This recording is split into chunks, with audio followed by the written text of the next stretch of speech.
All right, hello everyone, and welcome. It is Tuesday, March 13th, and we are here at the beginning of week 3.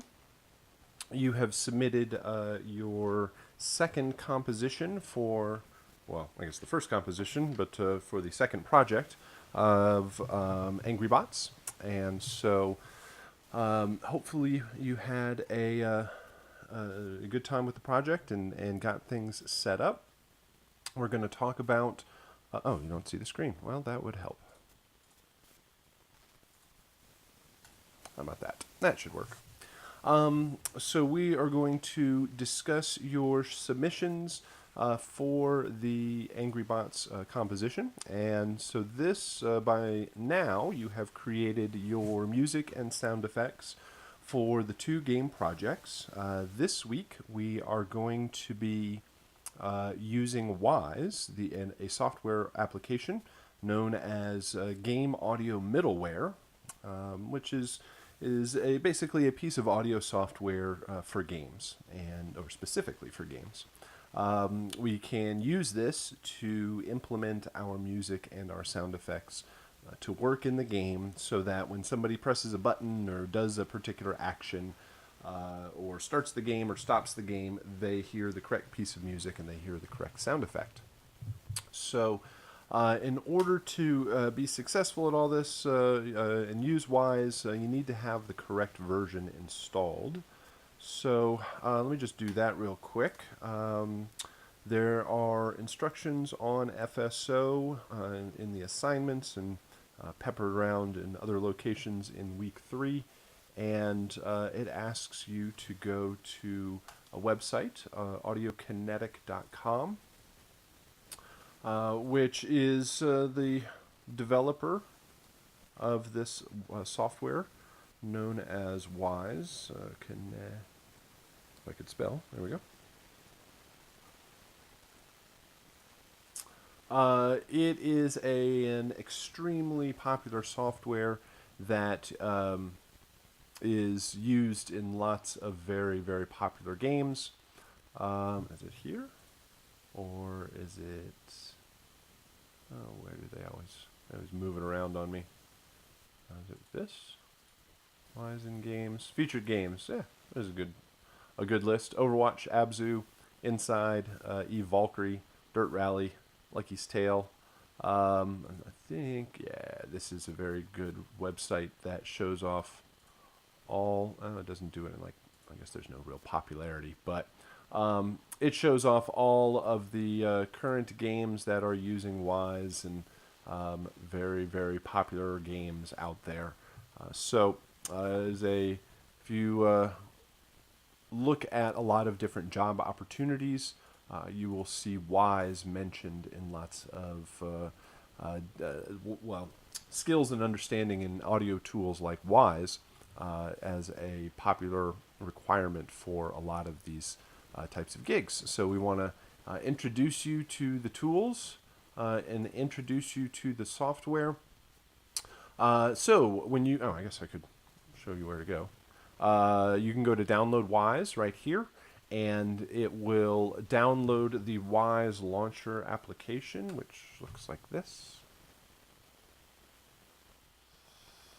Somewhere. There it goes.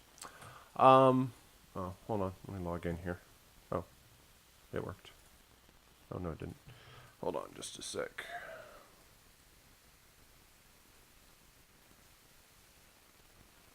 Should remember me. How about that? Right, there we go. And, well, I already have it installed, so it says update. But you would download it there, or you download it from the website, and you go to the Wise tab, and you need to install a particular version, or at least a series of versions. You need to install a version of 2016. It's got all these dot versions after it, but you need to install a version of 2016. Just install the most recent one, which I guess will be 2016.2.6.6153. You can't go too far back. Some of these previous versions would work, but I've had people like download down here, and these aren't going to work. So just get the newest version, most recent version of 2016, which is what all of our games utilize. So you'll install that. When you install it, although I just did a 2017 version, it's going to give you all of this stuff, even in the 2016 version. It'll say all this stuff. You don't really need that. Well, you do need the authoring tool, the one that's default selected, but you don't need any of the other tools.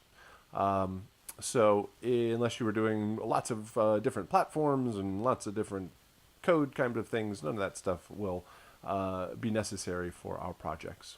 Although some of the sample projects are kind of cool if you want to investigate some other information beyond just the projects we're working on. So anyway, I just did want to point that out, that you do need to have the correct version, although don't pay attention right now.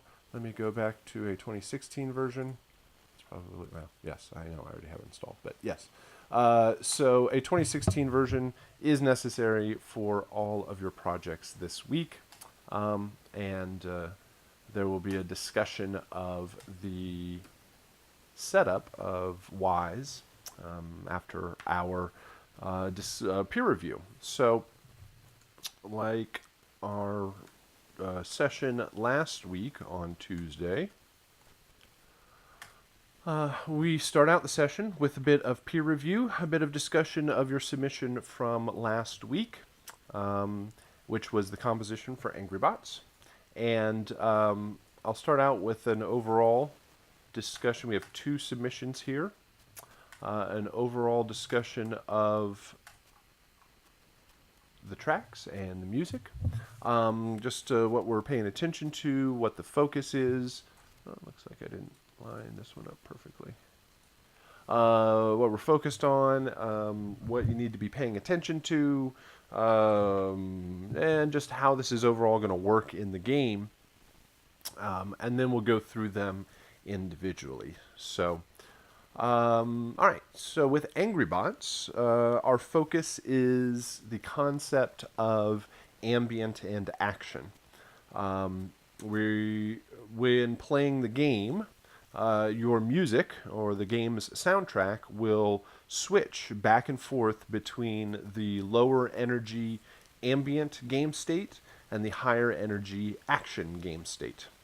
Last week, or actually, 2 weeks ago, week 1, when we worked on 2D platformer, our focus was the idea of intros, loops, and endings, or sometimes start, loop, stop.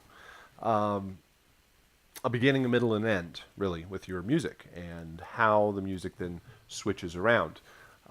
Here, we take a different approach to the music. Your composition this week is what's known as a vertical composition, as opposed to 2D platformer, which was a horizontal composition. And that means you have multiple tracks playing together at the same time in order to allow the introduction of a new piece of music, to introduce it or to take it away at any time or at any moment in the game. Since we ultimately don't know what's going to happen, or at least in what order anything is going to happen, or when anything is going to happen, we need to be able to switch back and forth as quickly and smoothly as possible. So we have an ambient cue. We have an ambient track here. And then we have 3 action cues. We have the buzzer action, we have the Mac action, and we have the spider action. Then I have another track down here for our stingers. We have our 3 stingers, which we'll also talk about and take a listen to. So the way the music works in the game is when the game starts, the ambient cue will start playing. It will always be playing while the game is running. While you are playing the game, you will hear the ambient cue. It's just at certain times, it's going to be layered with other instruments, other action cues that reflects the battle that's going on. So we have a base layer, and then as we need more action, we just add layers on top of that, depending on how much stuff is happening on screen. So these two cues, these two submissions, we got one over here. I got markers up here if you can see the last names. And so I got two submissions. One's right here, one's over here. And we have, it looks like I didn't get those lined up. Looks like both of these are set up correctly. The music needs to be 1 to 2 minutes long. All four of the cues need to work together and play together. They're all going to start at the same time. They're going to end at the same time. They are going to follow the same tempo and time signature, which rhythmically allows them to play together, or at least the foundation of them playing together.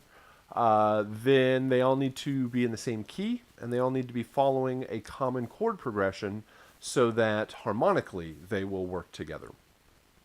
They could all be in the same key, but going in lots of different directions, harmonically and rhythmically, and it may not make sense, even if you have some of those parameters. So, starts at the same time, ends at the same time, same tempo, time signature, and key, and same common chord progression will pretty much guarantee that these different layers are going to work.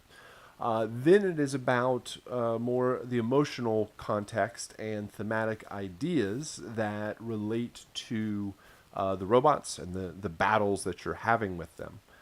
So, like I said, you'll always hear the ambient cue. Ambient does not mean boring or slow or simple and unchanging. It can have energy to it. It can have in a couple of layers of instruments. It can have percussion. It can have harmony. It can have even a melodic layer to it. But there's certain things that you certainly want to watch out for because you're building on top of that. Then, whenever the action cues come in, you need to make sure that the intensity and the energy of the mix rise up significantly to reflect, oh no, these robots are attacking, they've got lasers, they've got rocket launchers, they've got all sorts of things. Let's go ahead and amp up the music to follow that. So with each action cue, you need to add a couple of layers, certainly some percussion. Percussion especially will help bring up that energy, will add that intensity. You should probably add a couple of layers that are following the chord progression and a strong thematic layer.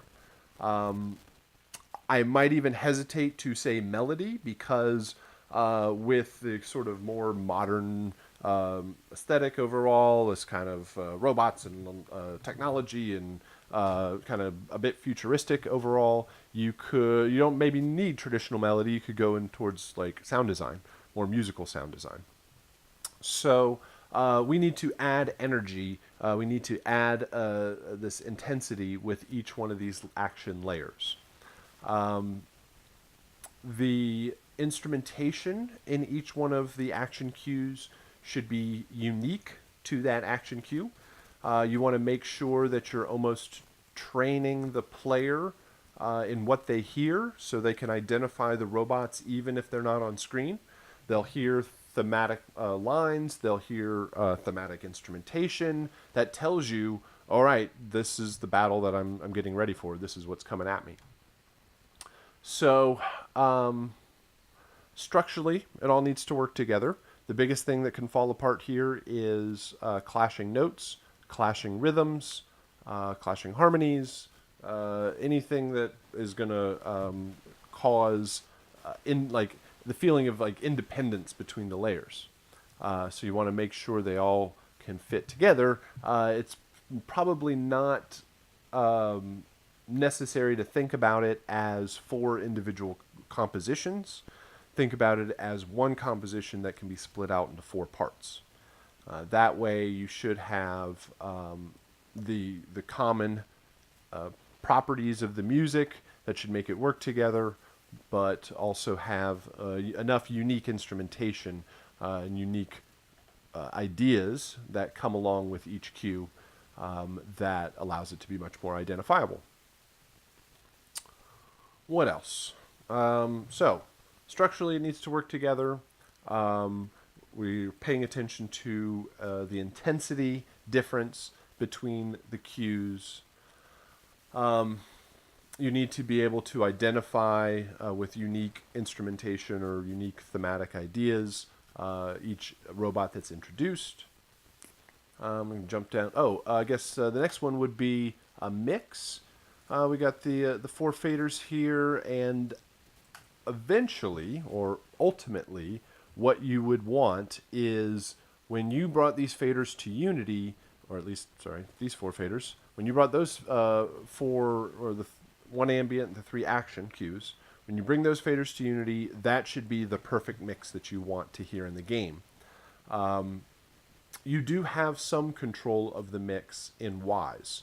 You can trim levels up and down. If you get it into the game and something's buried in the mix or something's sticking way out, you don't have to go all the way back to Logic to fix things. But it's typically meant for simple fixes. Because the faders are not as detailed and responsive as Logic would be. The meters certainly aren't, provide as much information. So you would be best served to create the mix that you want to hear in game is exactly what's bounced out at Unity. Sometimes what happens, and it doesn't look like these are going to suffer. I don't know. Maybe if you play all 4 of them together, you want to watch out for the stereo output master here. You don't want to overload, and sometimes what I'll get is all 4 of these look like 2x4s all the way across. They're just limited to the max, which may sound, depending on the style of music, may sound good individually, but then when you sum them back all together, it completely overloads the master. So watch out for those types of things. Now let me jump down to the stingers. Stingers are meant to create some distraction and create focus elsewhere while the music switches between ambient and action. When the ambient cues come in, when the action cues come in, you are not guaranteed at all where you will be rhythmically, especially rhythmically, where you will be in maybe even a melodic line. So, and when the music comes in, you do have control over this, but it's suggested that the music comes in very quickly. So the battle starts as soon as somebody gets hit, as soon as somebody loses health or damage, then the music will kick in. And so you don't want the battle music to kind of slowly fade in. You want it to drop pretty quickly and get ready to go. So there is a stinger that's going to help this transition and hopefully smooth it across, and also provide a little bit of emphasis that something has happened and that we are transitioning into the next idea. So let's go ahead and turn these down a little bit. Oh, well, we don't need to listen to them yet. So just looking at them, we have this one. This one looks like the correct shape. There's a strong impact at the front, and it fades out to silence. It does reach silence by the end of the file. This one gets cut off by the end of the file, so you're going to want to make sure that you either just put a fade in there, or maybe rebouncing it might change something. Same thing here. It looks like it gets a little cut off. This one looks a little bit lower in volume. Depends on what you want. But stingers are typically have a strong impact at the front, maybe lots of low end, kick drum, hit, impact, and then something on top that provides a little bit more interest, typically in a higher register, kind of pokes through the mix, is interesting to the ear, some sweep or synth, sometimes like a stutter or delay, or some modulation in the synth note, whatever it is. A couple of layers that all hit and impact at the same time and then fade out quickly to get out of the way. It shouldn't probably be made up of anything in the rest of your cues, so that when these do hit, they don't just end up sounding like something happening in the rest of your mix. So we'll check those out, and it's best to hear examples.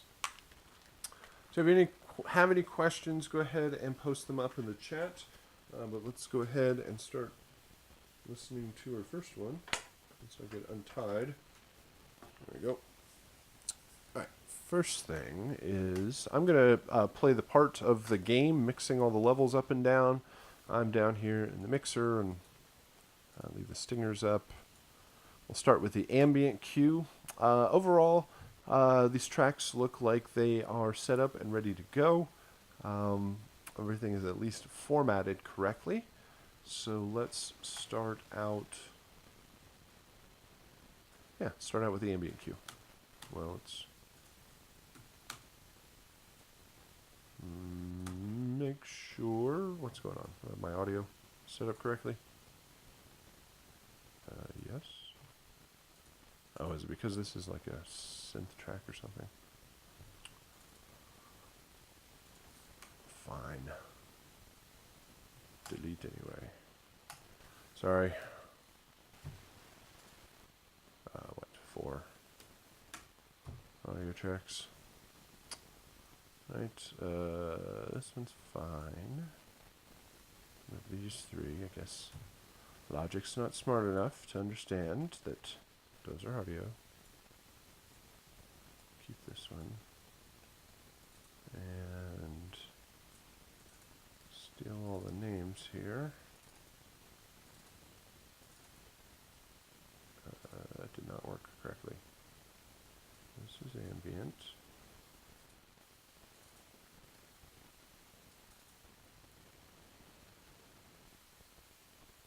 This is buzzer. This is Mac. Oops. Spider. Oh, stingers aren't going to work either. Bring these to the correct tracks. Fine, Logic. Make it difficult.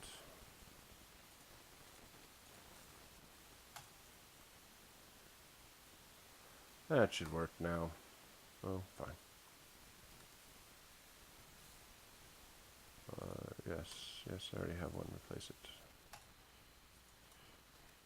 All right, let's try that again.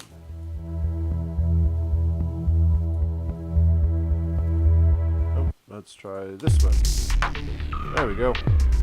Whew, made it.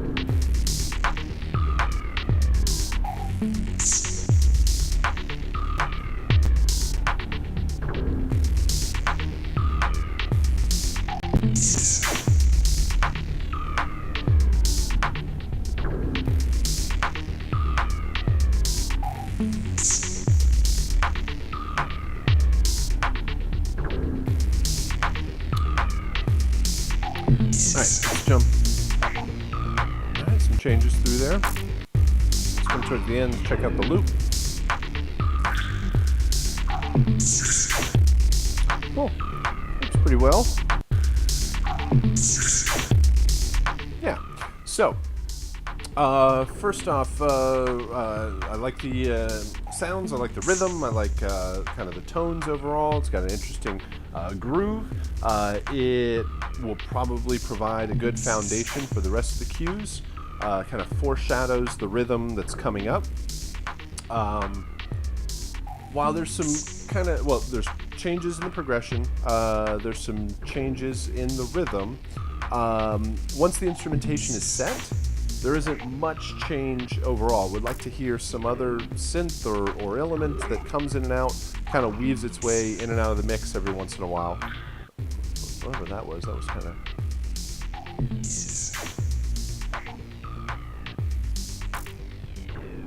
Yeah, there's some interesting sounds in the background there. But, yeah, so keep this whole part and just add a couple of flourishes here and there that, I don't know, two or three of them over the course of the cue that will provide more interest, held interest all the way through. All right, let's add the buzzer in.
Cool. Yeah.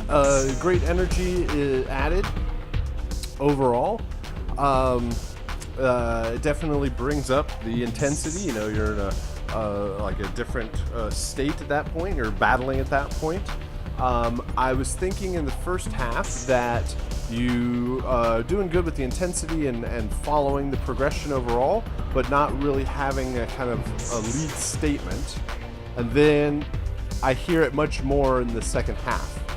So maybe it melds kind of with the other cues, but you might bring it in earlier. What I was thinking is maybe there's a bit of call and response, and so the only time this plays is only in the last portion of it. But maybe bring it forward in the mix instead of having it just the second half. Maybe having it in like the middle third of the mix. Something to consider there. Nice. Mono or something. Just check mono. There you go. Okay. So what else do we get from here? The other thing that I'm hearing a whole bunch of is the clap there.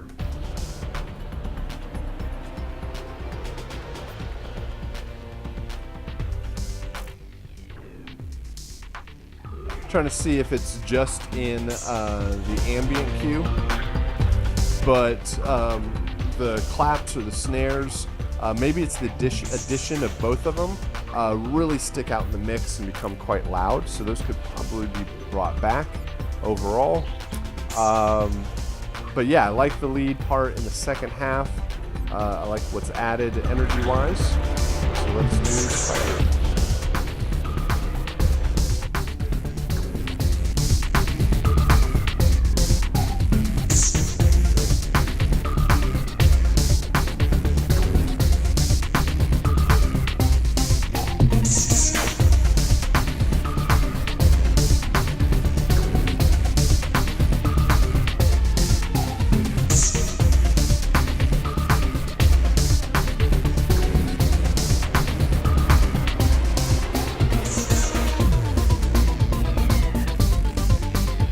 I like the change.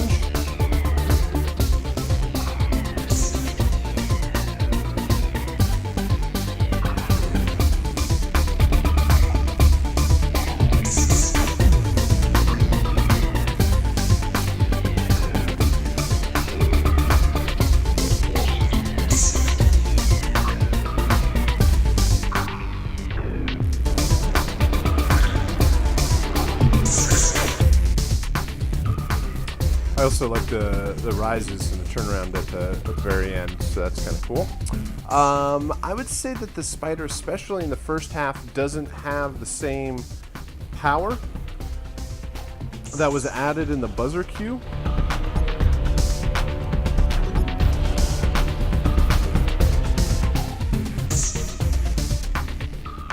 Except for the lead sticks out. I don't know, just it could be the thickness or the power of the buzzer cue sticks out a bit more when added in the Spider. That's why I was sort of listening to it like this every once in a while. So whether it's probably a bit of compression and boosting up the mix overall so that it can compete. And I think it's probably the more staccato instruments don't stick around long enough to kind of create that beef in the middle. Yeah, so let's go to the mech.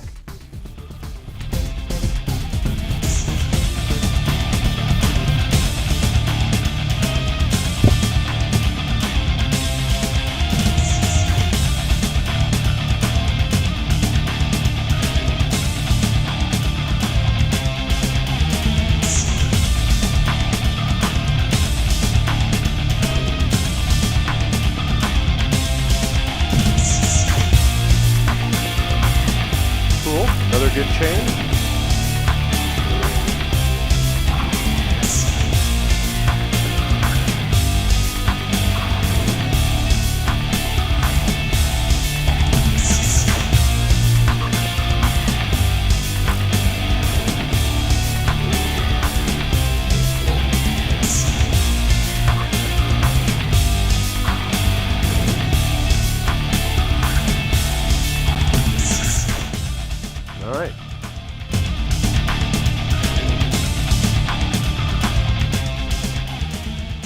cool, very cool. All right, so great different vibe happening through the mech queue. Yeah, it's definitely have the good instrumentation and like the unique instrumentation. So this one obviously has the kind of more guitar heavy metal kind of feel to it, or at least kind of fast driving rock, which works very well for the intensity of the mech queue. I would say that the spider queue is more electronic with the arpeggio, the triple arpeggio there, arpeggiator. And then the buzzer,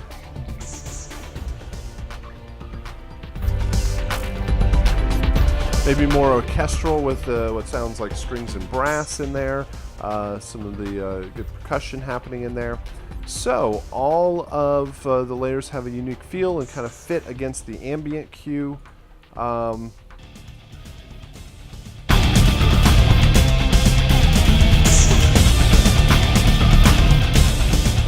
And get quite loud, but fit pretty well. It touches the meter up there. It goes in the red just a little bit, so you might just want to back off a little bit overall, but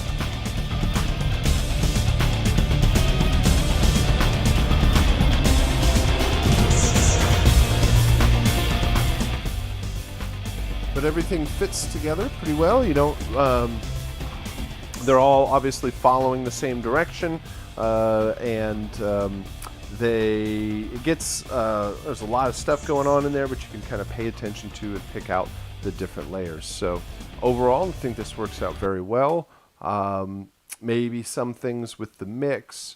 We could talk recorded guitars all day long, and drums. I'd say maybe I don't know how many times you layered the guitars, and but typically the more the better. 2 or 3 layers on each side, and if you got that riff going on straight up and down the middle, a couple layers of that through different amps and simulators and all that sort of stuff can always help beef up the tone.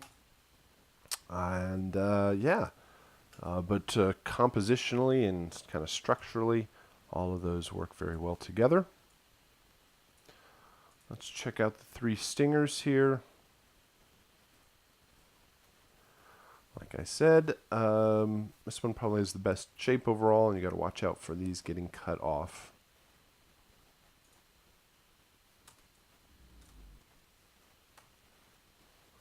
Well, let's try that again.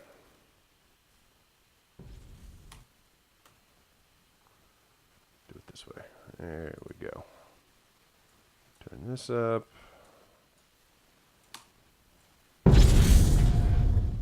Cool. Strong hit, some cool modulation on top. Got to watch out for that cutoff.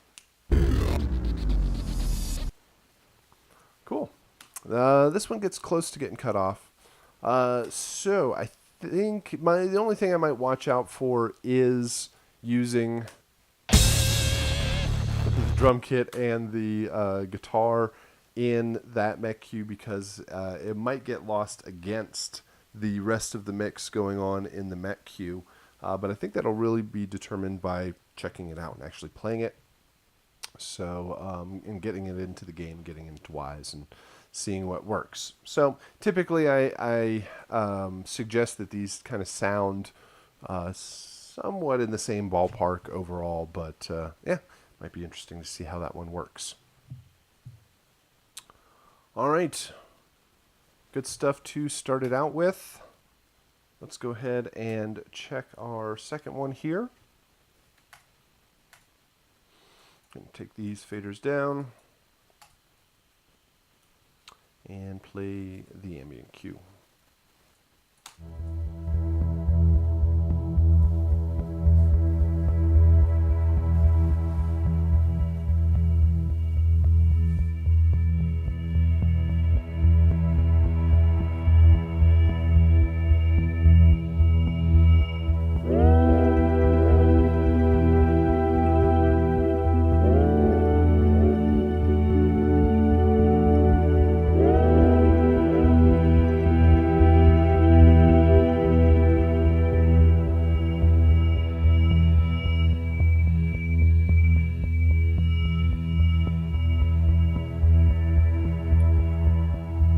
so we got some good texture there. Just want to see what it does here again. See what changes up.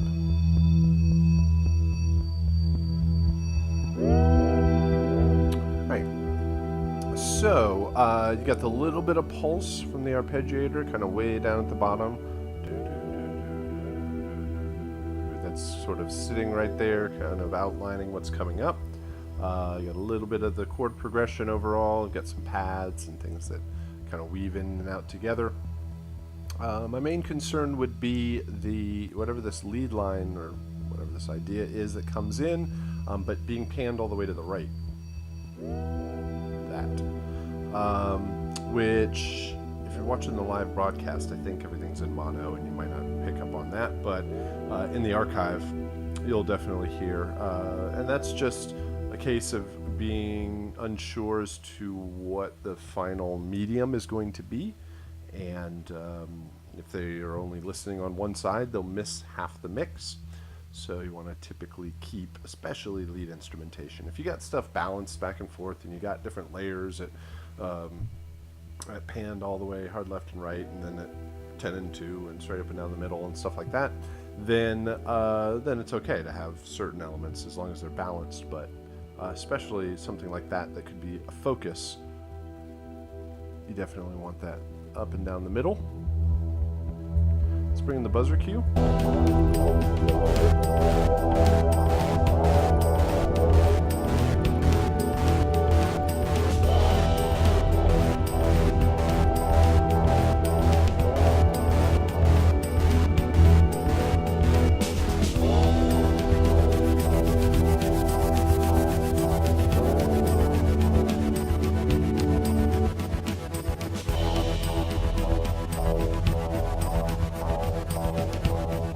The percussion could definitely come up.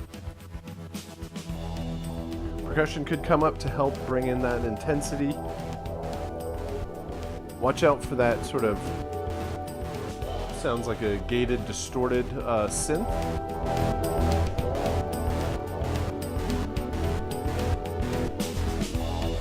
Go back over here.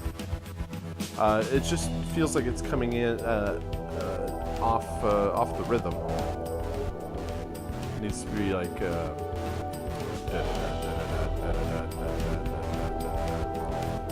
it's like an eighth note too soon or something like that. So watch out for that rhythm, and then I would kind of develop it a bit more. Instead of repeating the same thing in the first half and second half, go ahead and change the progression a bit. And this would have to kind of happen across multiple cues. Add different instrument layers, focus on a lead line. Really haven't heard a solid lead line through the buzzer cue. Let's go to the spider cue.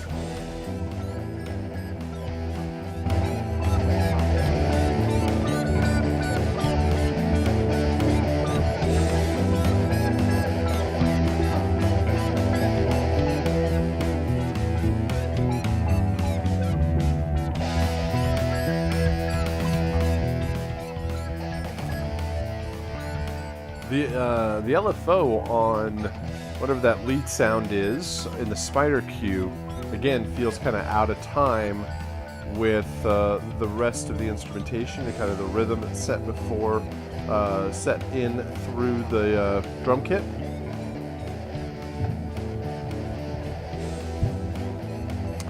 Always like the guitar. That always helps. Again, a little bit more, maybe more palm muted and chunks, and to establish that rhythm. Kind of following whatever the arpeggiator's doing.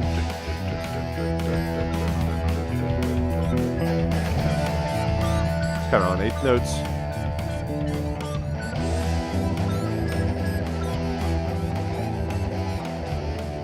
All right, and then let's go over to the mech.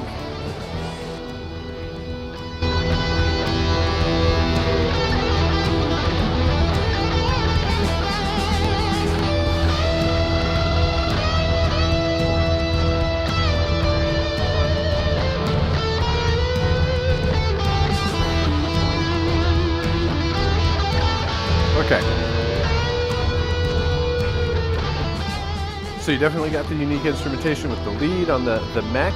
I'm really missing the rhythm, like the foundation of it. Just sounds like bass and drums, and then the lead. Although if I crank it up and pay attention, there is a kind of a rhythm guitar in the background. It needs to really be brought up. Maybe it's because I was so used to this in the background.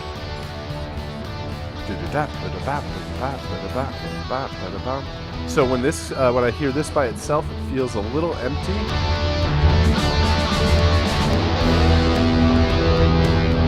And in the background, it sounds like you got dun, dun, dun, dun, dun, dun, dun. So you could kind of bring that up to emphasize the rhythm of the mech cue here. Or do the palm mutes there.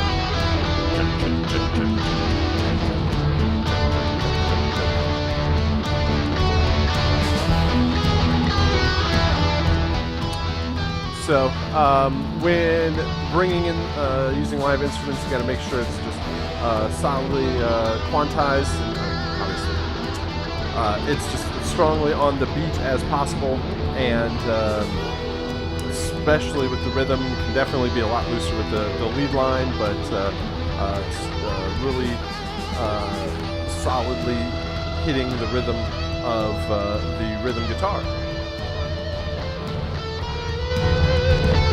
All right, let's bring all these together.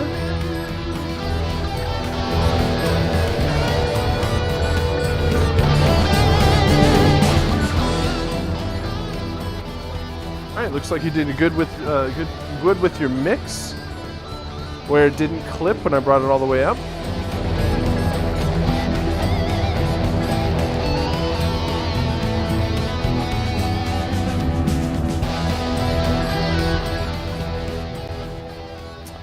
The drums seem to get buried in the back. They could certainly be brought up. Got strength from the guitars, and the lead there certainly sticks out. But it's like this kind of mid-range area that could be scooped out of the guitars, and some EQing done on the drums to kind of cut a little bit of cut a hole in the mix for each individual instrument. All right, so again, everything foundationally is working. It is looping together. It is following a common progression. Nothing is clashing. It's going to work just fine in the game. Then it will be in the game, just testing it out, playing it, triggering different things to happen, see what it sounds like when certain actions happen in the game.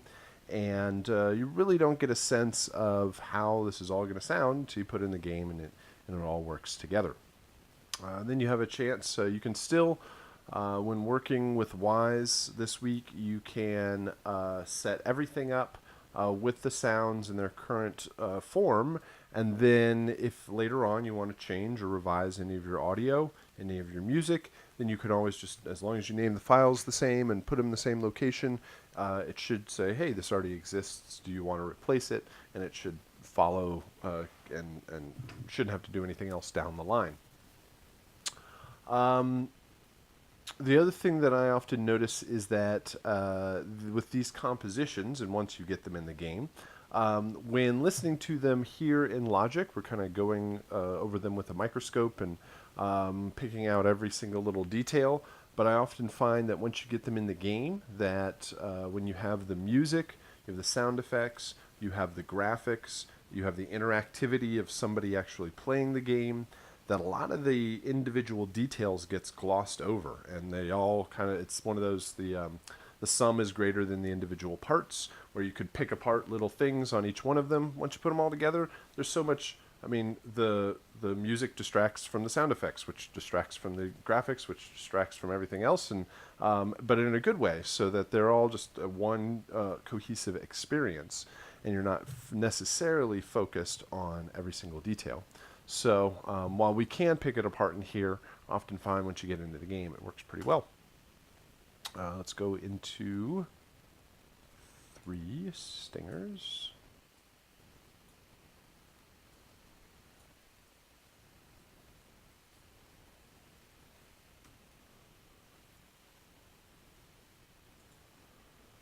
All right, first one. Here we go. Try that again. Okay, first one. Second one. All right. I would say they sound a bit too sound effecty. They could work as layers, but they sound too much just like a sound effect on their own. So if you added a kick or a hit or a drop in there for the low end, you added a cool pad thing and bathed it all in reverb, gave it a really long tail, then these elements could definitely work because they grab your attention certainly, but they almost could get mixed up for the sound effects in the game. It's like, where did that explosion happen? That almost sounds like an alarm for one of the robots. So while they don't have to just be musical instruments, and they shouldn't be musical, they shouldn't have pitch or rhythm or harmony, they can move over in the world of sound effects, but they shouldn't just also be sound effects. Some sort of mixture in that world. So take the layers and just add a couple of other synths and hits in the low end, and you should have the right idea. All right, so some good examples to listen to. I always find that hearing everybody else's versions certainly helps understand or clarify. Also, now that you've done the project, you ran into any issues that you ran into, and we can either address them, or you see other people and other people's approaches and workarounds to those same issues. So that should hopefully give you some good ideas about this composition, and you'll get your own individualized feedback on your own projects here this week. And yeah, if you have any questions about your Angry Bots composition, or now that you have the music and the sound effects, and you're getting them all in the game, certainly as you're working on through Wise, please let me know if you run into any issues. But now we're going to go over and turn it over to a discussion of the new Week 3 assignments. Thank you very much. Switch from the Week 2 assignments into the new Week 3 assignments. And I want to go over just a few of the aspects of how to set up your Wise session, how to use Wise, of course, and how to import your music and your sound effects and get them working in the game. There's a couple of things that will you want to make sure that you start from the very beginning to make sure that this is all going to work correctly for you. And the first one is to make sure that you have the proper version of Wise set up and installed. So for this month, we are using the Wise version 2016, and my version will load up here on this end in just a sec. Make sure you have the correct version of Wise installed. If not, you would go back to the Audio Kinetic webpage and install the correct version, which looks like this. Hold on just a sec. Come here. Come here, webpage.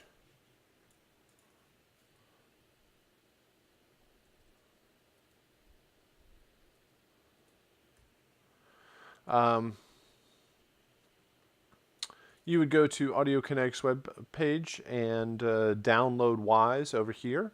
This is going to download the Wise launcher, which looks like this, the Wise launcher. And in here, you want to make sure that you've gone to Wise. I'll do this later. You go to Wise, and you want to make sure that the version's installed. One of them says 2016 on it.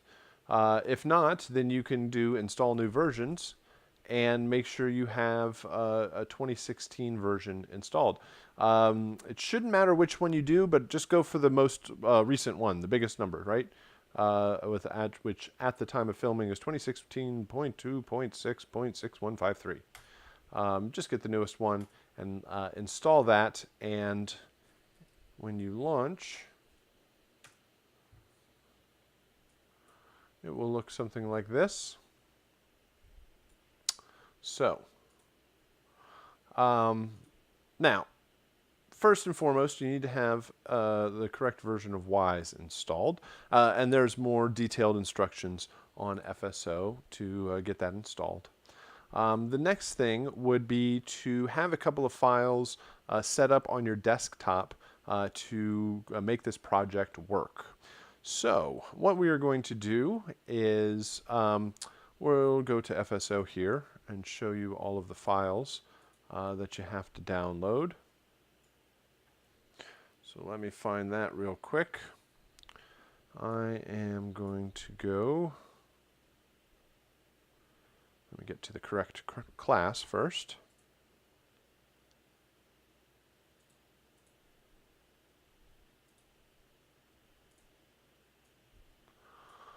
All right, so here we are in week 3. You should download everything, go through and watch the Wise overview video that is an overview of Wise. It leads you through windows and menus and the overall structure of your files. And you'll download also the 2D Platformer Wise setup and AngryBots Wise setup. We'll be talking about that next week, or not next week, on our next session, and our chiptune composition, which I'll also talk about today. So let's start out here with our 2D Platformer Wise setup. In here, there's a video that will recreate a lot of what I'm saying here. So there's a bit more detailed information there. And there's also all of the downloads for the assignment. There's a PDF that also follows along step by step with all of this process. You can download the video from above, but make sure you download this 2D Platformer Wise zip file. This is the session that we will be using. So make sure you have a copy of that downloaded. You're also going to need a copy of the game, which you should already have downloaded. But if you need to find, again, a copy of the game, you can go back to week 1, where we started 2D Platformer. Go to the game composition assignment and re-download this zip file.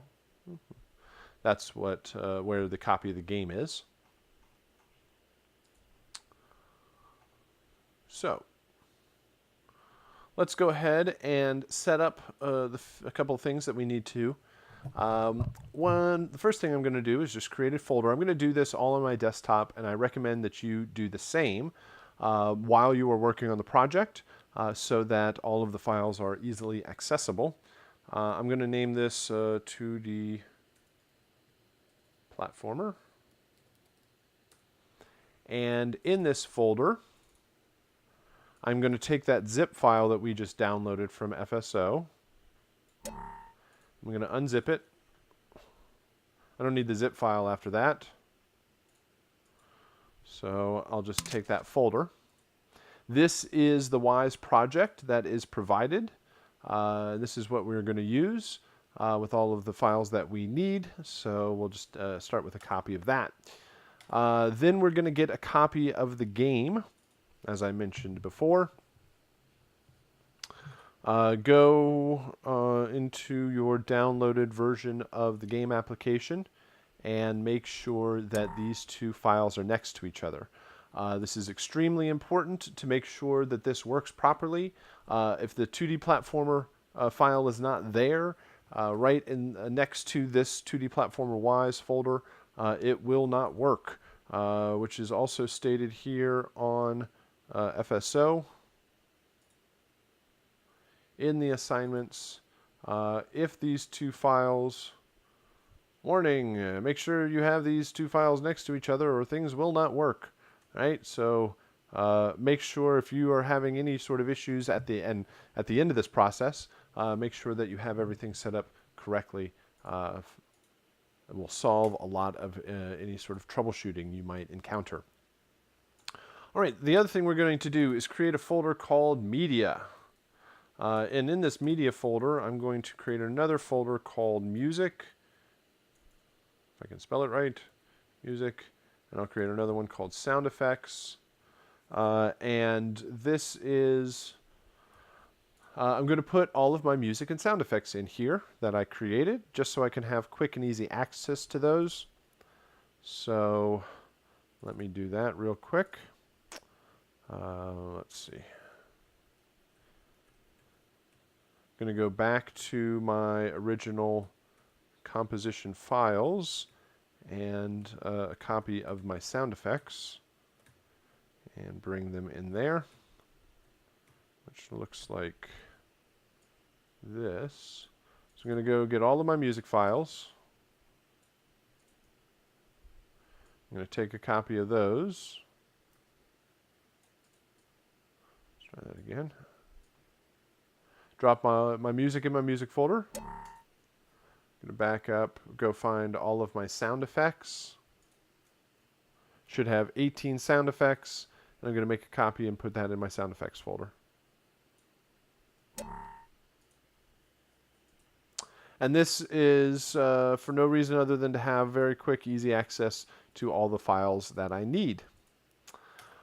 All right, at this point, I can launch Wise and make sure I open up the project to get started somewhere. It would load up. Should just be patient here.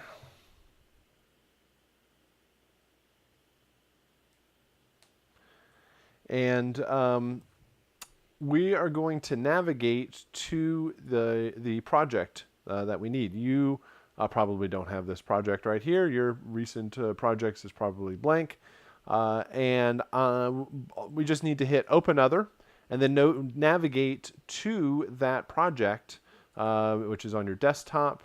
It's called 2D Platformer. You're going to go to 2D Platformer Wise. And then you're going to find this 2D Platformer Wise project, the wproj file. This is the session. Double click that and Wise will load it up. It provides you with all of the setup that you need to get started on the project. So we are going to start out by working on the music. We're going to get that set up. And then we are also going to set up the sound effects.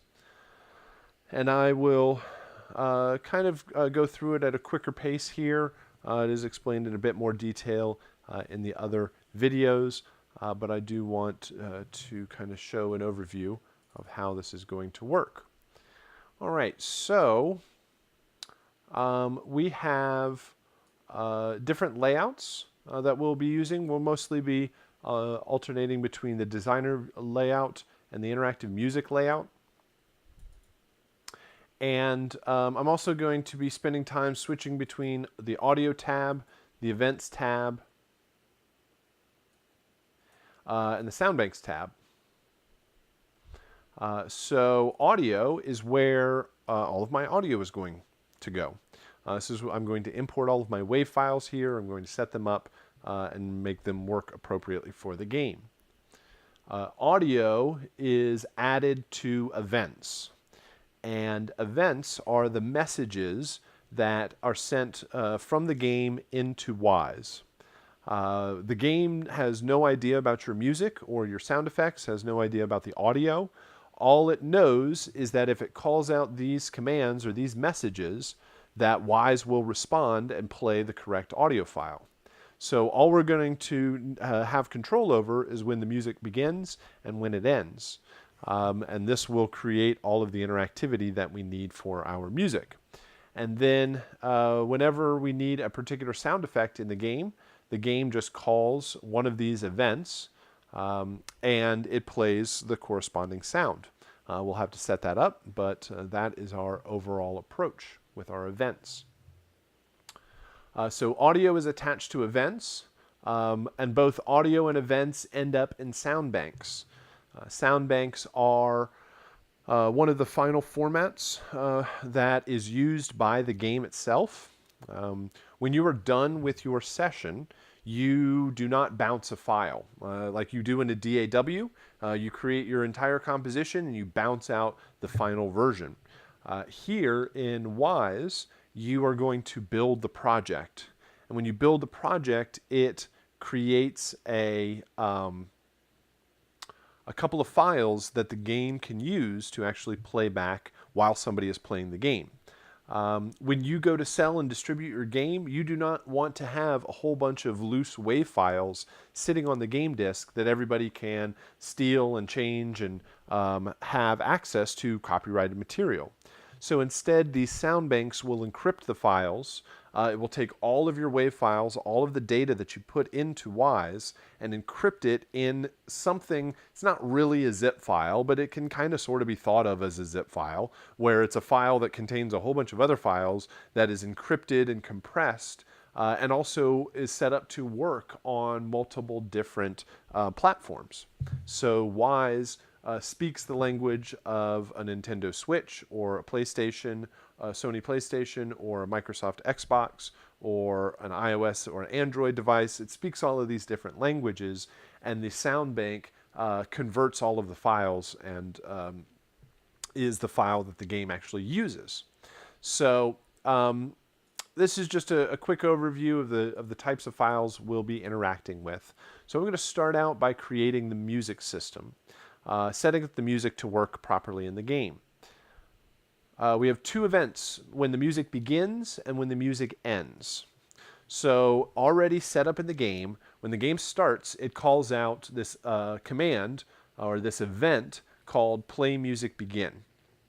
So when the game starts, this is what we want to do with your music. You have 3 intro files. The game is going to randomly choose one of them. It's going to play that file. Then when it's done, it's going to transition into the main loops. Then there are 3 main loops. It is going to randomly choose a main loop file and play it all the way through until it's done. Then it plays the next main loop file. Randomly chooses another one, plays all the way through that, and then it'll randomly choose another one, and keep doing that forever until the game is over. When the game is over when you when you lose all of your health. The game is over when the character falls off the level, kind of falls into the sludge down below. When the game is over, musically, we want any music that was playing, we want that to stop. And then when it does, then we're going to play one of the 3 ending cues. Randomly choose an ending and play it. And then it will play it once, it'll stop, and then the whole game will start all over again. So that's a general setup of our music. We start out in the audio tab here, and we are going to drag our music to drag our music to this default work unit in the interactive music hierarchy. We have a master mixer hierarchy, we have an actor mixer hierarchy, we have an interactive music hierarchy. I think these are long, drawn-out ways of saying something pretty simple. The master mixer hierarchy is all of our buses. This is our master output bus. If we had a dialogue bus, a music bus, a sound effects bus, if we had different groups of sounds or instruments or music together, this will contain all of our buses to organize it. Actor mixer is all of the sound effects. When we set up all of our sound effects, we're going to drag the WAV files here. And we are going to set them up appropriately. The interactive music hierarchy is for the music. So basically we have buses, sound effects, and music. Each one of these has something called a default work unit. And we actually will not be using these default work units except for to basically organize our files. We are not the basics of a default work unit allows multiple people to work on the same session at the same time or at different times. So you can, a default work unit is a unit of work. It's some files, it's some process that you want to do, and you are going to take that work, move it over to your computer, work in your session, and then bring it back into the main session. Since everybody is working on their own individual projects, we're really not using these to their full potential, and it's not necessary. But if you were working on a large team, it allows you to separate the work that's done by everybody and still bring it back together in a session that makes sense. All right, so we're going to start out with our music. I'm going to go back to the folder where we created and imported all the files that we needed, or kind of organized all the files we needed. I'm going to go to my music here, and I'm going to drag these into the interactive music hierarchy. And I am going to drop them right on the default work unit here. So I dragged all of these files down here right on top of this default work unit. And this audio file importer window pops up. Right now, the default is perfectly fine, and we can hit import at this point. There's a lot of settings that you could set up here if you had specific uses for the files, but the defaults will work just fine. We can hit import. It's going to import all of our files. We now see our music endings, our intros, and our loops in Wise. And we need to set up a way for these files to play back together. Right now, they're just individual, so we need to group them together in certain ways so that they play back correctly in the game. If you were going to load up a whole bunch of music for a party and you put it into iTunes or your favorite music player and you wanted to sequence them to play in a certain order, you would put them in a playlist. Playlist is a very common term for kind of sequencing music together, and we are going to do the same thing here. We are going to put our intros and our main loops together in a playlist so that when the game starts, it's going to play back these files correctly. I can highlight all of these files, and then I can put them together in a playlist. Let's see here. Can I widen this out? Show me all the buttons. Let's see. There we go. Sorry. Before I highlight all of these, I'm going to click on the default work unit up here, and this button right here in the middle says Create New Playlist, Music Playlist Container. This is the icon that we're going to use to create that container. Everything in Wise is a container. Well, not everything, but containers contain other files. That's mainly the approach that they're going for with that terminology. But if we want to now highlight all of these intros and main loops, we can drag them into the playlist container. And we're going to rename this. I can either rename it over here. I can right-click and choose Rename. And I'm going to call this Music Playlist, no, Music, sorry, Begin _ Playlist. All right, so a playlist allows us to sequence our files together. We have these files set up. I'm going to create another playlist. I'm going to click back on my default work unit, and I'm going to click this icon for another playlist, and I'm going to call this Music End _ Playlist.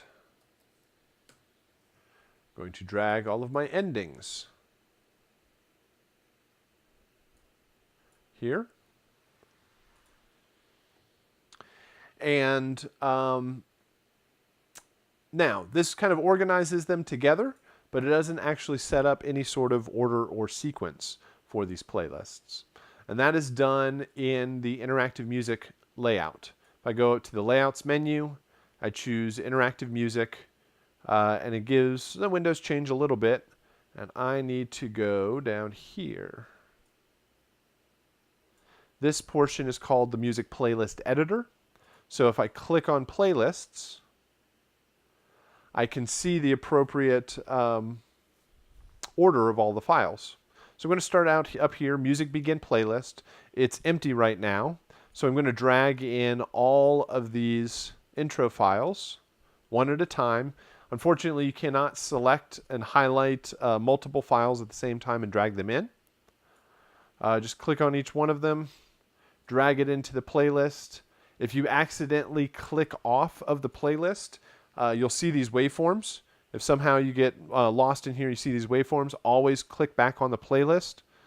We'll get you back to the playlist editor. This is one of the more tedious and difficult aspects of making this work, is just kind of navigating around. Make sure you always select back to the playlist, and you can have your 3 intros and your main loops playing here. All right. Now, this playlist says sequence continuous. That means it's going to play these in a sequence continuously. It's going to start at intro 1, and then it's going to play intro 2, then intro 3, then main loop 1, 2, and 3, which is not at all what we want to do. So let's start here.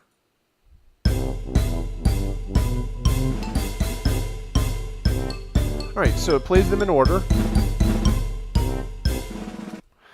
which is, like I said, not at all what we want. We want of the 3 intros, we want one of them to be chosen once, and then it's going to move into the main loops, and we want it to then randomly choose main loops infinitely, and just do it over and over again. So we need to group these files together. We have the intro group and the main loop group. I am going to click on my sequence continuous segment up here, so I guess it would be a group. I'm going to create new groups. Sometimes if it puts a group inside of another group, you can just kind of drag them out of each other. You want to make sure that each of the groups are on the same level. So we're going to drag these 3 intros in here. Intro 1, 2, and 3. Oops, I missed.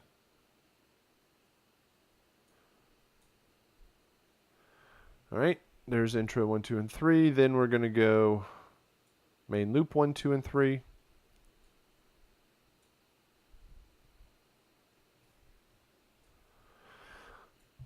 All right, so this still doesn't solve anything because, again, sequence continuous plays them in a sequence continuously. It's going to go from the first one down into the first group here. It's going to play 1, 2, and 3, down to the second group, main loop 1, 2, and 3, and then be done. So we have a couple of different options here. We have sequence continuous, sequence step, random continuous, and random step. So we have sequence, the words sequence and random, and continuous and step. Sequence means it plays them in order. Random means it plays them in a random order. Continuous means that when the first one is done, it'll play the next one. Step means that you have to hit play each time, or you have to trigger the event each time for it to move forward. It will randomly set something up or play it in sequence, but it has to be poked each time to make it work. So in this case, the top layer needs to be sequence continuous because once it goes from this, we want it to go down to here. But when it goes into the intro group, we want it to randomly choose it, but we only want that to happen once. So we're going to choose that to random step. So it's going to randomly fire one of these off and play it one time, and then it's going to go down to the next one. This one we're also going to set to random step. So it's going to come down to this one, randomly choose one of them, and only play it one time, though, which is not what we want for the main loops because we want that to go on infinitely. So there's this other column over here called loop count. It says how many times do you want it to do that thing. And for the main loops, you want it to do it infinitely.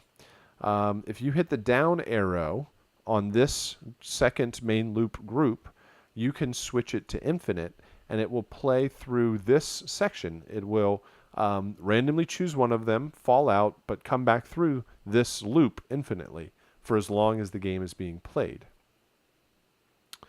So let's try this out. If I click this main music begin playlist and hit play, it's going to randomly choose an intro, but only do that once, and then jump down into the main loops and hopefully do this infinitely.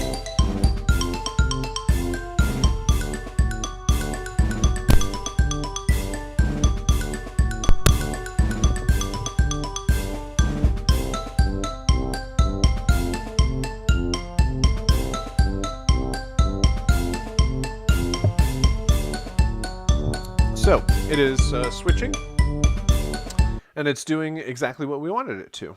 So random step will work for each one of your groups, and you want to set the music to be infinite. If it only plays one time and stops, we want to make sure that we want to set it to play infinitely. All right. So this is how this playlist should work. Let's go to our music end playlist. This is going to be really simple. We're just going to drag all three of our endings in here and set it to random step so that it just does this once. Randomly chooses an ending, plays it, and then it's over. The game will start over again, and all of the music will start again. All right, so this is how the audio is set up, but this doesn't set up the events. Once we have the WAV files controlling as we want them, I'm just going to go up to Project here. I'm going to do Project Save. We should have probably done that a while ago, but save. Also notice that it's not Command S, it is Control S to save properly in 2D platformer. For reasons that the application kind of thinks it's a Windows application, but it's just wrapped and running on Mac. So I just typically just go hit File Save to be sure.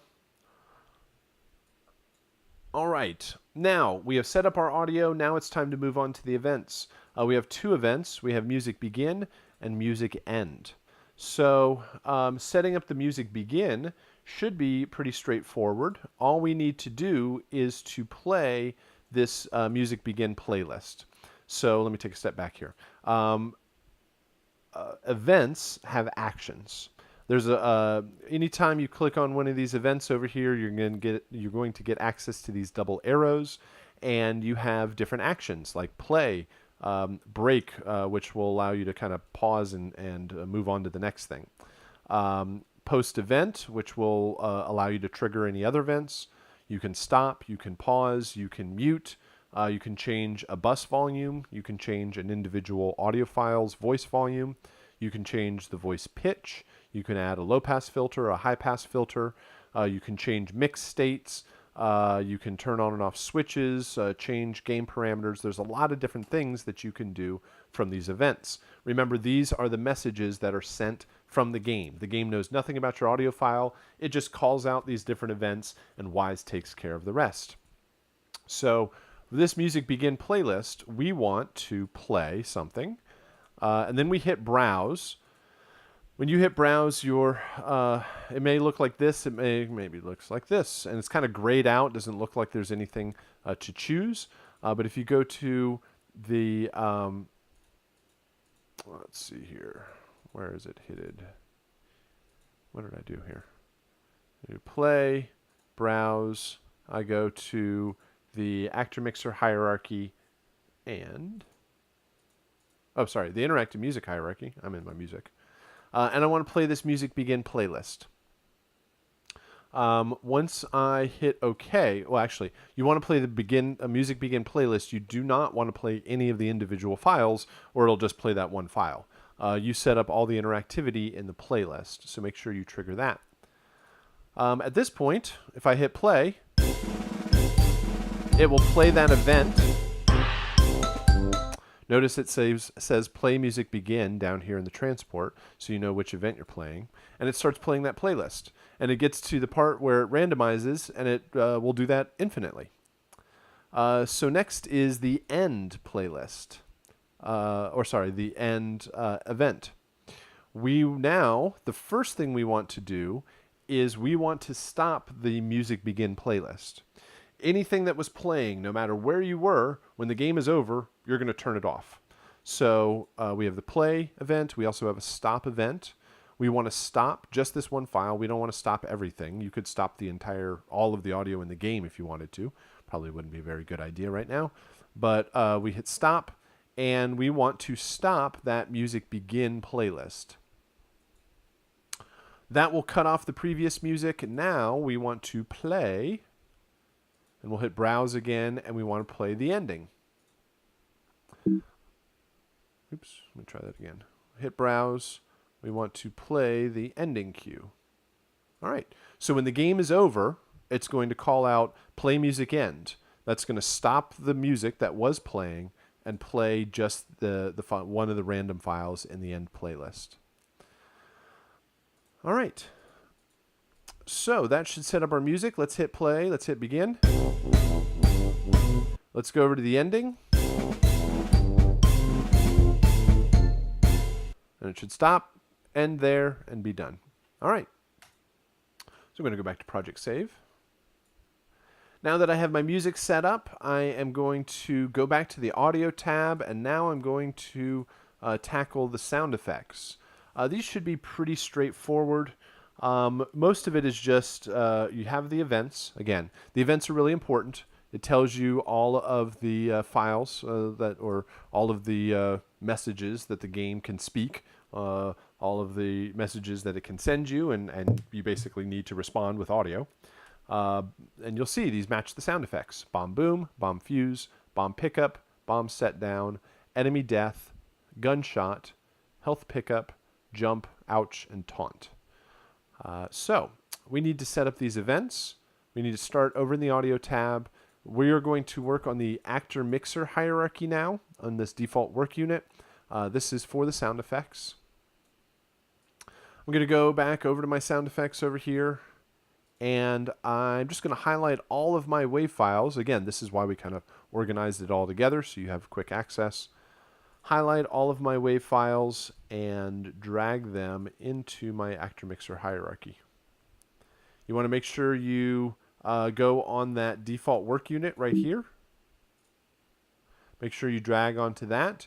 And once you do, then you can see this audio file importer screen. Again, all of the files should be just fine. So we're going to hit import. I'll just go to Project Save. And now I have all of my WAV files. They'll start out blue. Blue audio files mean that they have not been converted yet into the format that is necessary for the game. This will happen when you build the sound bank. One of the things the sound bank does is compress all the files, convert them, change them into any formats that are necessary. But for the time being, it should work just fine that they are blue, but throws some people off when they see the different color there. So most of these are fine. If I just go ahead and play a sound, we hear the sounds being played. Bums away. So one thing we need to do are for these files that have multiple different versions. Enemy death 1, 2, and 3. Jump 1, 2, and 3. Ouch 1, 2, and 3. And taunt 1, 2, and 3.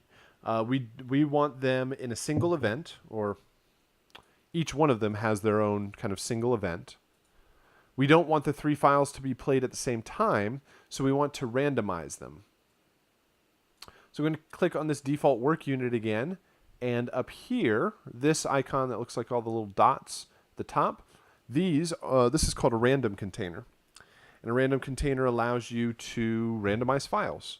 Anytime it asks, it's just going to randomly feed it a file. So we're going to create a couple of these, and I'm going to name them SFX enemy death. Probably don't need to capitalize everything. Then I'm going to create another one. Each time I'm going to click on the default work unit. I'm going to click this icon here to create another random container. And I'll just create a couple of them, so I don't have to keep going back. All right, the next one, I am going to go SFX, and I'm going to name this jump. I'll just right click this time and do rename. Oh, let's try that again. There we go. This time I'm going to call it SFX ouch. And the last one here is SFX taunt. There we go. So I'm going to take all of my enemy death files. I'm going to drag them into enemy death. I'm going to take all of my ouch files and drag them into ouch. I'm going to take all of my taunt files and drag them into taunt. Going to take all of my jump files and drag them into jump. All right, so this should get all of our audio files set up for the game. I'm just going to, again, go back to Project Save. Now all we need to do is set up the events, which should always, each one of these should be real simple to do. So all we need to do is go ahead. We are going to play a file. We can hit Browse. And this time I'm going to go up here to my actor mixer hierarchy. This is Bomb Boom, so I'm going to choose Bomb Boom. You don't even go to the next one. You don't even have to hit play in this. It'll just do it automatically. If you hit Browse, this is Bomb Fuse, so I'll set that one up. This is Bomb Pickup. I'll hit Browse, and I'll choose Pickup. I'll go to Set Down, hit Browse, choose Set Down, go to Enemy Death, hit Browse. This time I want to make sure I choose the random container. Do not choose the individual files. You want to use the random container itself. So I'll set that one up. There's enemy death. Here's gunshot. Browse. Gunshot. Health pickup. Browse. Health pickup. Jump. Again, I've selected the jump random container. Ouch. Select ouch random container. Taunt. Select taunt random container. All right. Now I have messages. Seem to work. All right. At this point, I am ready to go. I can build the game, or I can build the project and test it out in the game to make sure everything is playing back properly. And this is done by going to the Layouts menu again, and we're going to choose Sound Bank. And over here in the Sound Bank, you'll notice that there's one Sound Bank here called Sound Bank.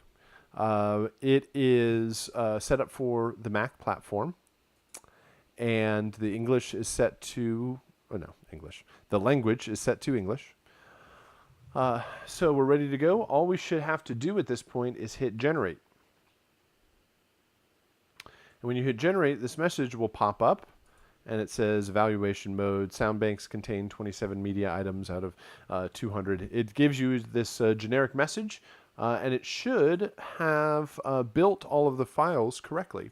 The way you can test this out is you go out of Wise, and you go to this game application that we brought into this folder. Now, when early on, we made sure that this application is next to this folder so that when you hit Generate, it actually backs out of all of this 2D Platformer Wise folder and knows to go into here. And then let me show you the location that it drops the files. If we do Show Package Contents, we can actually get a folder structure of this application. Go to Apps, go to Contents. Resources. Now you don't actually have to do this, but it'll show you what's going on here. In Resources, we'll go to Data. In Data, we'll go to Streaming Assets. In Streaming Assets, we will go to Audio. We'll go to Generated Sound Banks and the Mac folder. And right here today, at the current time, it shows that we have created this file. The setup that we have done in Wise is now going to play back in the game. So now let me back out of all of this, and you can now run the game application and hear your music and sound effects play. There is a little bit more information about how to appropriately mix and how to adjust levels. I'll leave that up for the video game.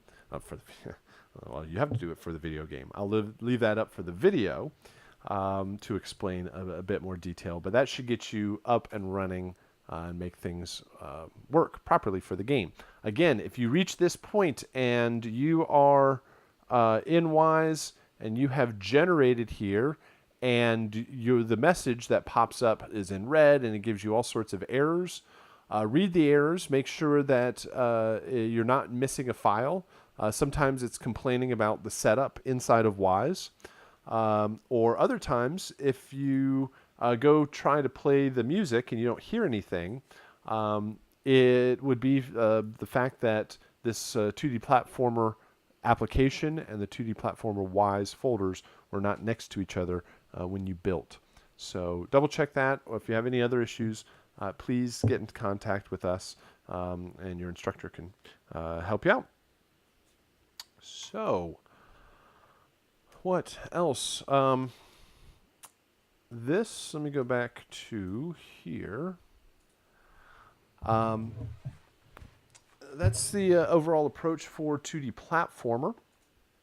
And on Thursday, we'll talk a bit more on Angry Bots. I'll point out a few more interesting approaches for how Angry Bots will be set up in Wise. Please work on these projects throughout the week so that we can answer any questions before the weekend. Don't leave it to Sunday night in case any sort of issues come about. And the last project I want to discuss here is your chiptune composition. It's not entirely Wise. We do have a composition this week. We will listen in peer review next week for anybody that submits. But this is a composition in the style of the original Nintendo platform. It is a traditional linear composition. It doesn't have to loop. It's not interactive in any sort of way. The composition itself is 1 minute to 2 minutes long.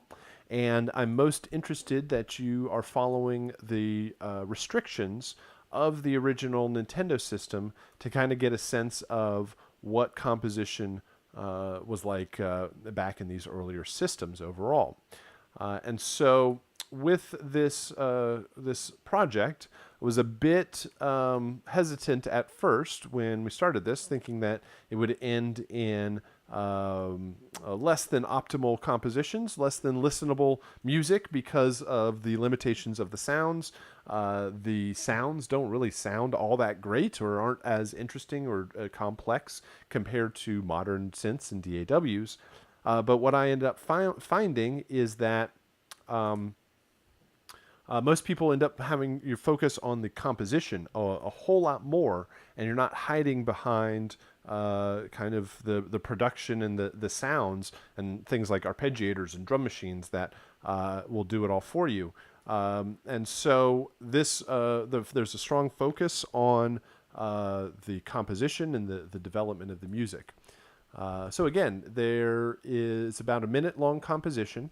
When you download the project, you get a session that a Logic session that provides all of the sounds that you are going to be using for this composition, for this project.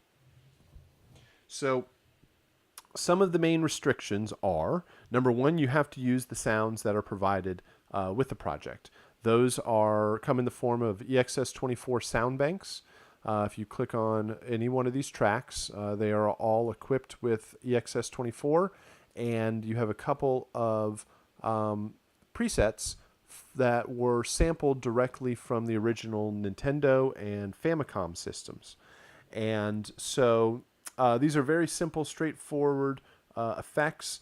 They're not all that wonderful sounding, but they are very musical, very melodic, and so you might spend more time at a faster pace or with staccato instrumentation so that you don't stick too long on holding a chord, so that there's a lot more movement and energy to the mix.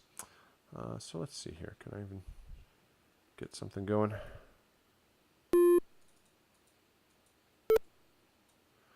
So, provided are a couple of chiptune sound banks. Let's see here, like drums and basic tones and synths. So, you have to use the sounds that are provided by for the project. You are limited to only 4 simultaneous instruments playing at the same time. You can use more than 4 tracks. You just can't have more than 4 playing at any one time. So you can have as many as you want.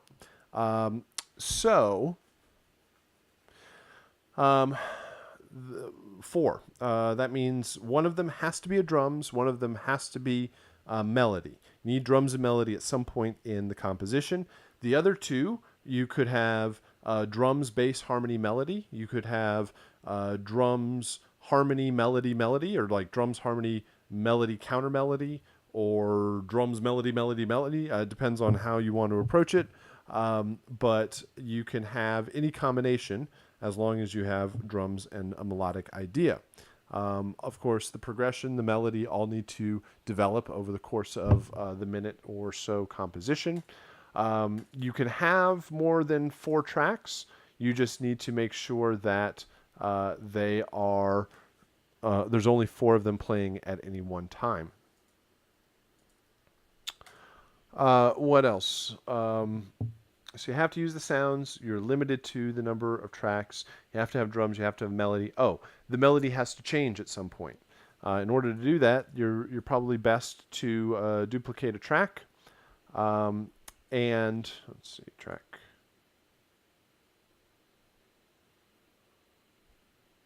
Well, let me just do it this way. I'm thinking too hard. So duplicate the track.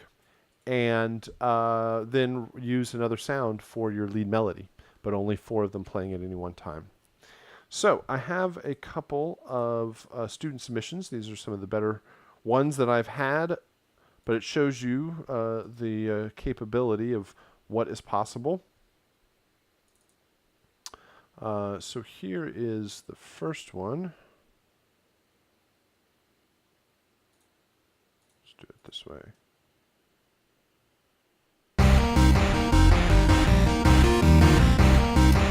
Hold on, I want to make sure I have a volume control. One moment. All right, so this one really shows why faster, more staccato movements and a faster pace overall works very well to maintain energy from the cues or maintain energy through the piece.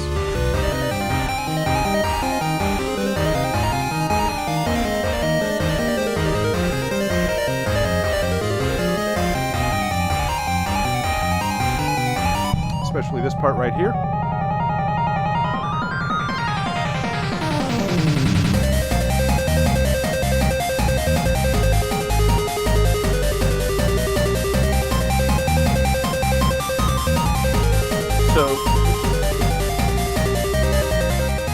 So faster arpeggiated parts, like arpeggios moving through the chord changes, work well to outline and give a lot of material to pull from.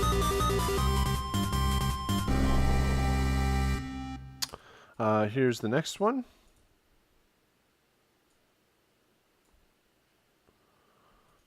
Let's see, let's try this.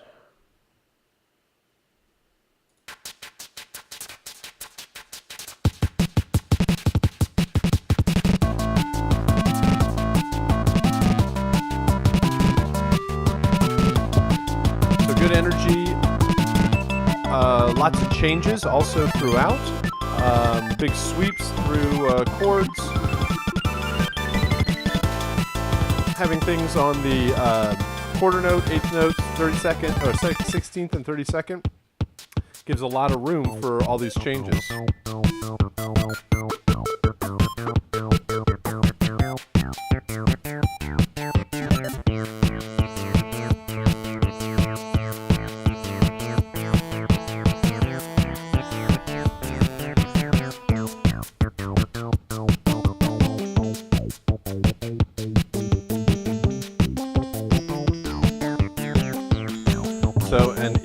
one of these is only 4 tracks playing at any one time.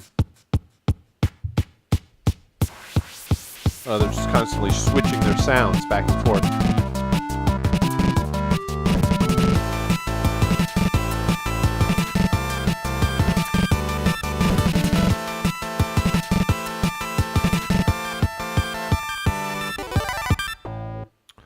All right, and one more. And there's just a whole lot of movement in here.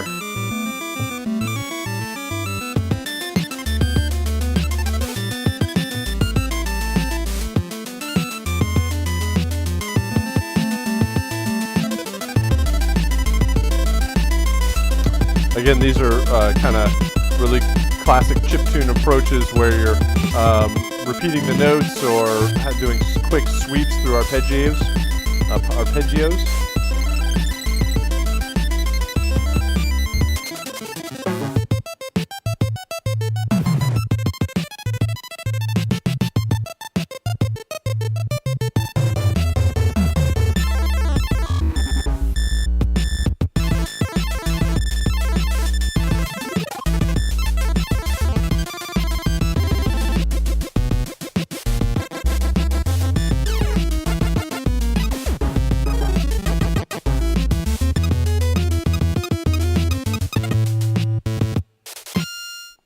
All right, so a lot of activity, a lot of great ideas through each one of those.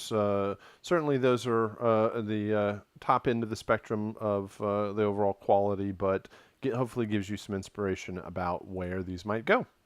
All right, so that is all of the different aspects we wanted to talk about. We wanted to go over the week 2 submissions. Good job for everybody that did submit from the Angry Bots composition, and hopefully it inspires more people to submit for our chiptune peer review that we will do next week. And we talked about the 2D platformer assignment and the chiptune assignment. We'll dive into the Angry Bots later on this week. All right, so please let me know if you have any questions, and yeah, we'll keep moving forward. We'll get into next week and talk about wrapping everything up for the month. So, all right, let me know if you have any questions, and other than that, have a good day. Thanks.